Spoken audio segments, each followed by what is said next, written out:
सच्चिदानन्दरूपाय विश्वोत्पत्त्यादिहेतवे तापत्रय विनाशाय श्रीकृष्णाय वयं नमः।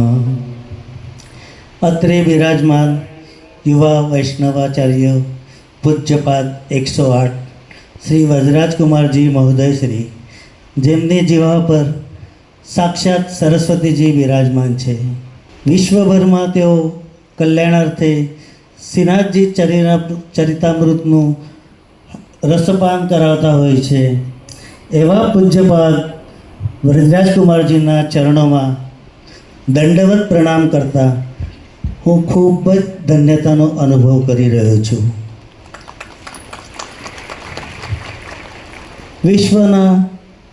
વિશ્વમાં યુવાનોના કલ્યાણ માટે, આધ્યાત્મિક પ્રગતિ માટે, આત્મિક પ્રગતિ માટે અને સંસ્કારો માટે વલ્લભ યુથ ઓર્ગેનાઇઝેશનની સંસ્થાઓ, લગભગ હજારો સંસ્થાઓ વિશ્વમાં કાર્યરત છે. એવા પૂજ્યશ્રી અહીંયા ઉપસ્થિત છે એ વાતનો મને ખૂબ ખૂબ આનંદ થયો. વલ્લભ યુથ ઓર્ગેનાઇઝેશન દ્વારા પંચામૃત સંસ્થા અંતર્ગત વિવિધ સેવાકીય પ્રવૃત્તિ ચાલતી હોય છે. પછી તે કોરોના કાળમાં ઓક્સિજનના અભાવે તડપતા દર્દી હોય તેમને ઓક્સિજન ઉપલબ્ધ કરી આપવાનું હોય, બ્રાઇટ વિદ્યાર્થીઓને સ્કોલરશિપ આપવાની હોય, વિધવા સહાય યોજના હોય કે અંધજનોને 1 લાખ સ્માર્ટ સ્ટીક આપવાનું કાર્ય હોય. આવી રીતના વર્ષોથી પૂજ્યશ્રીનું કાર્ય અવિરત ચાલુ હોય છે. તો પૂજ્યશ્રીના શુભ હસ્તે આજના 11ના દિવસે આપ સૌને બાળકોને આશીર્વાદ અને આશીર્વચન સાથે પૂજ્યશ્રીના હસ્તે ચેક આપવાનો લાવો મળવાનો છે. તો એ વાતનો મને ખૂબ ખૂબ ખૂબ ખૂબ આનંદ છે. અત્રે મંચસ્થ ઉપસ્થિત અમારા બાળુભાઈ, એ પણ રાજકારણી તરીકે નહીં પણ અમારો નાનપણનો સંબંધ છે.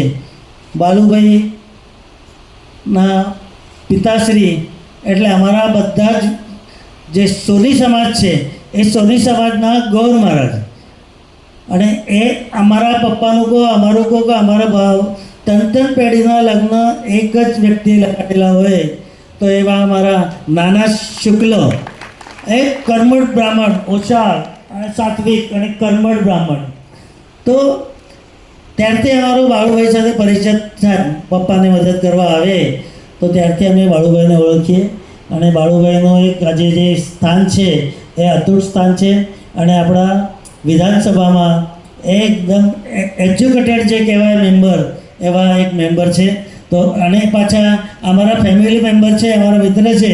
એ વાતનો ખૂબ ખૂબ ખૂબ આનંદ થાય છે. અને ભવિષ્યમાં પણ એમની પાસેથી આપણે ઘણી બધી આશા રાખશું. આપણા વડોદરાના, આપણા ગુજરાત માટે અને આપણા દેશ માટે બાળુભાઈ પાસેથી હજુ ઘણું બધું કરવાનું કામ બાકી છે, એને એક અપેક્ષા રાખીએ આપણે. હવે આ વિદ્યાનો પ્રોગ્રામ છે, એજ્યુકેશનલ પ્રોગ્રામ છે, એટલે અમારા એજ્યુકેશનલ મિત્ર સન્માનનીય આદરણીય Shri Indu sir, Shri Mayur sir Bhusawalkar, Shri Ketan sir, Shri Girishbhai Desai sir, અમારા મિત્ર શ્રી પ્રતાપરાવ ભોયટે અહીંયા ઉપસ્થિત થયેલા છે. વિદ્યાર્થીઓ માટે તમારા સર જ છે. અને જો કેવી તાળી પડી, સરસ મજાથી સરનું નામ લેતા વિદ્યાર્થીઓ રાજી રાજી થઈ ગયા. આ જ એમની ઓળખાણ છે. મારે એમની વધારે પડતી ઓળખાણ કરી આપવાની ના હોય. વિદ્યાર્થી સ્વયંભૂ તાળીઓ વગાડે છે. સરસ. એટલે વિદ્યાર્થીઓમાં ગ્રેટિટ્યૂડની ભાવના ખૂબ જ સારી છે. અને સર માટે એક રિસ્પેક્ટ પણ છે. તો મંચસ્થ મહાનુભાવોનું હું સ્વાગત કરું છું. આજે જેમના માટે આ બક્ષિસ સમારંભનું આયોજન કરેલું છે એ સરસ સારા રિઝલ્ટથી પાસ થયેલા અમારા વિદ્યાર્થી મિત્રો. વિદ્યાર્થીઓ તો પાસ થયા છે, એમનું ખૂબ ખૂબ સ્વાગત કરું છું અને એમને અભિનંદન પણ આપું છું. પરંતુ વિદ્યાર્થીની પરીક્ષા એટલે માતા પિતાની પરીક્ષા હોય, એમના વાલીઓની પરીક્ષા હોય. તો અહીંયા ઉપસ્થિત વાલી અને માતા પિતાને પણ હું હૃદયપૂર્વક એમને આભાર માનું છું, અભિનંદન પણ આપું છું અને અભિવાદન પણ કરું છું. આવી રીતે દર વર્ષે આપ આવતા રહેજો અને મારી રીતના હું આપણું સ્વાગત કરતો રહીશ. હું એક વેપારી છું. વેપારી માણસ કોઈ આપણા ત્યાં આવે તો સંભાષણ સારું કરતો હોય છે, પણ ભાષણ કરવું બહુ અઘરું હોય છે વેપારીને. છતાં પણ હું પ્રયત્ન કરું છું. એમાં પાછા મારા ગુરુવર્ય આજે સામે હોય, ઉપસ્થિત હોય, હાજર હોય, તો એવા સમયે ચેલાના મોઢામાંથી શબ્દો નીકળે નહીં, એ અંદરને અંદર દબાઈ જતા હોય છે.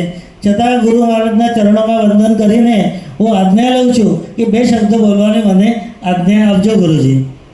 આ સ્કોલરશિપ માટે થોડી મારે એક સ્પષ્ટતા કરવાની છે. આજે આપણે બધા ભેગા થયેલા છે, એ સ્કોલરશિપનો પ્રોગ્રામ છે. એ કોઈ સ્કોલરશિપ કહો કે મદદ કહો કે કોઈ ચેરિટી કહો, તો પ્લીઝ એવું બિલકુલ વિચાર નહીં કરતા. આ એક બક્ષિસ સમારંભનું આયોજન કરેલું છે. આપણા ઘરે જ્યારે બાળકો સરસ સારા માર્ક્સથી પાસ થતા હોય ત્યારે આપણે આઈસ્ક્રીમની પાર્ટી રાખીએ છીએ, 4 લોકોને ભેગા કરીએ છીએ, બાળકોને મનગમતી વસ્તુ આપણે ગિફ્ટ કરીએ છીએ. તો આજનો સમારંભ એક બક્ષિસ સમારંભ તરીકે લેવા હું આપને વિનંતી કરું છું. આ કોઈ ચેરિટી વગેરે નથી કે કોઈ મદદ નથી. તો પ્લીઝ એક મારી હું જે કંઈ નાનું મોટું આપીશ એનો પ્રેમથી સ્વીકાર કરવા આપને વિનંતી કરું છું. આ વખતનો સ્કોલરશિપ માટે ક્રાઇટેરિયા રાખ્યો હતો 75% અબવ, પણ 5 જ દિવસમાં લગભગ 900 વિદ્યાર્થી આવ્યા. એટલે આગળ મારે થોડું રોકવું પડે, કારણ મારી પણ એક વૈયક્તિક મર્યાદા હોય. તો જે કોઈ વિદ્યાર્થીઓ આવેલા છે એ 900 વિદ્યાર્થીઓમાંથી 700 વિદ્યાર્થીઓને સ્થળના જગ્યાના અભાવે અહીંયા હાજરી આપેલી છે. બાકી 200 વિદ્યાર્થીઓને હું જ્યાં ફોર્મ ભરવા આવ્યા હતા દાંડિયા બજાર સારા ગણદેવી જ્વેલર્સ, ત્યાંથી 200 વિદ્યાર્થીઓ એમના ચેક લેવા હું આમંત્રિત કરું છું. અને કાલથી એ લોકો તો એમના ચેક લઈ લે. તો આજે જે 700 વિદ્યાર્થી આવેલા છે એમને સરસ ચેક આપીને આપણે એમનો બહુમાન કરશું. આપણી મોદી સરકાર સ્ત્રીઓના ઉન્નતિ માટે, વિકાસ માટે, ઉત્કર્ષ માટે જે પ્રયત્નશીલ છે એના ફલશ્રુતિ તરીકે આજે અહીંયા જે ઉપસ્થિત છે એમાં લગભગ 75થી 80% બાળકીઓ છે, મહિલાઓ છે, દીકરીઓ છે. તો એ વાતનો મને ખૂબ ખૂબ આનંદ થાય છે. મને આનંદ થવાનું પણ એક કારણ છે. કેમ આનંદ થતો હશે? દીકરીઓ સારી રીતે સરસ ભણે, 2 પૈસા કમાય, નામના કમાવે. તો કારણ એ કે મારો ધંધો દીકરીઓ સાથે જ છે. દીકરીઓ જો સરસ કમાય, નામ કમાવે, તો આગળ જતાં તમારા લગ્ન માટે હું આમંત્રિત કરું છું. લગ્ન નક્કી થશે ત્યારે લગ્નના દાગીના એવા સારા ગણદેવી ઘરમાં આપ પધારજો. તો એ દીકરીઓ માટે ખૂબ ખૂબ આનંદ છે. આપને કહેતા મને એક વાતનો હજુ ખૂબ આનંદ થાય છે કે આ વખતે, અને છેલ્લા 2-5 વર્ષથી જોઉં છું, આપણા મદન જાપા રોડ પર તંબોળી વાડકો, ત્યાંની દીકરીઓ, પછી રાણા હોય, તંબોળી હોય, પટની હોય, તો એવી બધી દીકરીઓ સારા માર્ક્સ સાથે દીકરીઓ પાસ થાય છે. એ વાતનો ખૂબ ખૂબ ગર્વ થાય છે કે એમની પરિસ્થિતિ જે કંઈ હોય પણ એમાં પણ સરસ ભણી રહ્યા છે. તો હું એ દીકરીઓનું અને એમના માતા પિતાનું ખૂબ ખૂબ ખૂબ અભિનંદન કરું છું. હવે મારા દિલની વાત. આજે હું જે કંઈક સેવાકીય કાર્ય કરી રહ્યો છું એની પાછળ મારો એક જ ભાવ છે, સામાજિક ઋણ મારે અદા કરવાનો. કારણ છેલ્લા કેટલાક વર્ષોથી વડોદરાવાસીઓએ, વડોદરાના મારા ગ્રાહક બંધુઓએ, ગ્રાહક ભાઈઓએ મને ખોબે પ્રેમ પણ આપ્યો છે, પ્રસિદ્ધિ પણ આપી છે અને પૈસા પણ આપેલા છે. તો એવા મારા પ્રિય સમાજના લોકોનું કંઈક ઋણ અદા કરવું જોઈએ. એના માટે હું નાનકડો પ્રયત્ન કરી રહ્યો છું. સમાજમાં દરેક માણસના માથા ઉપર સામાજિક દેવું હોય છે અને એ સામાજિક દેવું પણ હજારો વર્ષોના સમાજના લોકોનું દેવું હોય. અને સમાજનો દરેક માણસ જેની તેની આધાથી એ ઋણ મુક્ત કરવાનો પ્રયત્ન કરતો હોય છે. તો આપ અહીંયા મારું ઋણ મુક્ત કરવા માટે આવેલા છો એ વાતનો મને ખૂબ ખૂબ આનંદ છે અને એના માટે હું આપને અભિનંદન પણ આપું છું. આચાર્ય રજનીશ ઓશો કહેતા હોય છે, દેને વાલે સે લેને વાલા મહાન કહેલાતા હૈ. આપણે તો કહીએ છીએ કે આપવા વાળો છે, દેવા વાળો છે, तो एक महान हो चाहिए, पर ऐसा नहीं है. लेकिन क्योंकि देने वाला तो देना चाहता है, लेकिन लेने वाला अगर लेगा ही नहीं तो देने वाले को देने की खुशी कैसे मिलेगी. और देने वाले की तो वाह होती है, चारों ओर फोटोग्राफ्स होते हैं, लोग कहते हैं फलाना फलाना सेठ ने इतना दिया, फलाना सेठ ने इतना दिया, तो वो तो देना चाहता ही है, लेकिन लेने वाले को शायद लेने में थोड़ा संकोच भी अगर होता हो, फिर भी वो लेता है, तो वो हकीकत में वही महान कहलाता है. तो હું તમને બહુ આદરપૂર્વક જે કંઈ છે અહીંયા બોલાવીને તમારો સત્કાર કરવાનો છું. और भी एक बात मुझे कहनी है, जो ब्रिलियंट स्टूडेंट होते हैं, एकदम ब्रिलियंट होशियार, वो किसी की मदद के मोहताज नहीं होते. उनकी फाइनेंशियल या कोई भी पोजीशन कैसी भी हो, वो तो बढ़ना ही चाहते, आगे जाना ही चाहते, वो रुकेंगे नहीं. तो ऐसे जो ब्रिलियंट स्टूडेंट है, तो मैं यहाँ सब हाजिर है, तो मैं इसीलिए सिर्फ ये काम कर रहा हूँ કે સમાજમાં માનવતાની મહેક મહેકી ઉઠે. અહીંયા જે ઉપસ્થિત બાળકો છે એ આગળ જતાં બહુ જ આગળ જવાના છે. પછી એમના હાથ નીચે 50 માણસો હશે, 500 હશે કે 5 લાખ, પણ જો કલેક્ટર બની જાય એમાંથી કોઈ, તો એમના હાથ નીચે 5 લાખ લોકો હશે. અને તમારામાંથી કોઈ મોદીજી બને તો 100 કરોડ પણ તમારા હાથ નીચે લોકો હશે. એટલે તમારા એક એક નિર્ણયને કરોડો લોકો ઉપર અસર થવાની છે.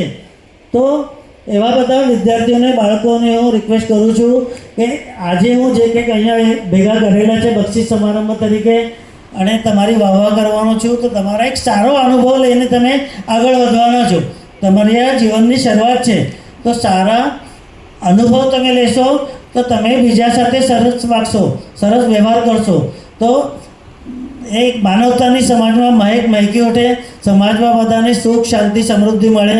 હું વધારે પડતું કહેતો નથી, પણ ફરી વખત જય શ્રી, આપ બધાને જય શ્રી કૃષ્ણ કહીને હું એક એવા સમાજની રચનાનું ઇંતજાર કરું છું કે જ્યાં લોકો ખૂબ જ ખુશ હોય, એકબીજાને હેલ્પફુલ હોય, એકબીજાને મદદરૂપ થતા હોય.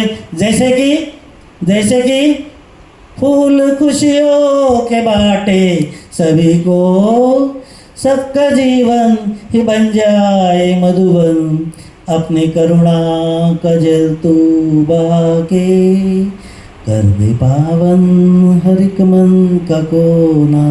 थैंक यू, धन्यवाद.